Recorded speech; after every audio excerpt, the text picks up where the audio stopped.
எல்லாருக்கும் வணக்கம். எப்படி இருக்கீங்க எல்லாரும்? நான் நல்ல சுகமாக இருக்கேன். நீங்களும் நல்ல சுகமாக இருக்கும். இறைவன் அருள் புரிவார். மேலும் இந்த குருவிட சத்தத்தை கொஞ்சம் கேட்டு பாருங்க. அந்த அது காதுக்கு இனிமையாக இருக்கும், மனதுக்கும் இனிதாக இருக்கும்.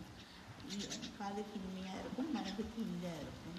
என்னென்னா வந்து வாழ்க்கையில் எவ்வளவோ பிரச்சனைகள் இருக்கும், ஒரே ஓட்டமாக இருக்கும். ஆனால் அந்த நேரம் வந்து மனம் சோர்வடைகிற நேரம் ஒரு இயற்கையோடு நம்ம ஒத்துழைச்சா அந்த இயற்கை எங்களை சோர்வுலேருந்து வெளியில் கொண்டு வரும். அது நான் கற்ற பாடம்.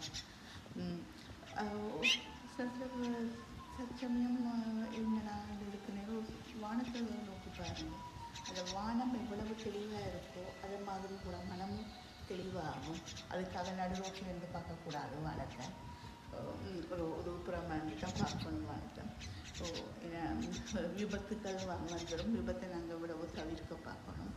அது மாதிரி தான் இயற்கையோடு ஒத்துழைங்க. உங்களுக்கு எவ்வளோத்தான் துன்பங்கள் வந்தாலும் அதிலேருந்து நீங்கள் விடுபடுவீங்க. இன்னொரு வீடியோவில் உங்களை சந்திக்கிறேன். நன்றி, வணக்கம்.